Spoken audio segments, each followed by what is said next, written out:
Kapitál ze skupiny IC Group, prověřovaná úřady kvůli vazbám na ruské podnikatele, čelí insolvenčnímu řízení. Podle šéfa věřitelského výboru dluží lidem přes 1 miliardu korun. Skupina v minulosti koupila taky zámek v Protivíně a tvrdila, že za ní stojí malajský sultán.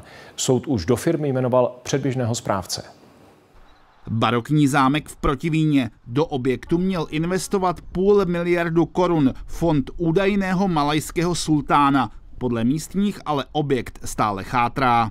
Nic vůbec, tady prostě od loňského podzima zmizeli dělníci a od té doby tady nikdo nesáhne na nic. Majitel zámku IC Group teď řeší další problém. Investiční společnost Diverzity Capital z její skupiny čelí insolvenčnímu řízení, protože nevyplácí slibované investice. Jedna naše kancelář se obrátilo několik stovek poškozených klientů. Zjistili jsme, že klienti do této společnosti investovali nejméně 1 miliardu korun českých. Diverzity Capital, stejně jako celá IC Group, ještě nedávno sídlila na Václavském náměstí. Sem máte zákaz vstupu.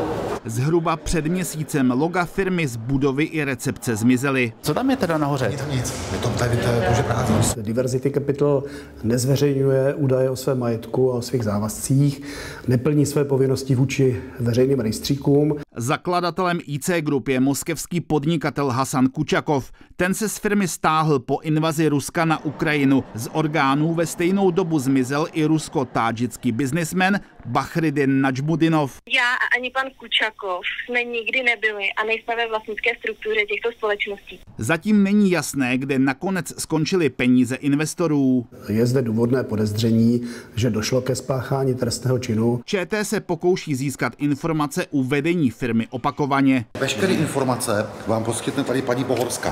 Nebudu vám říkat žádné informace.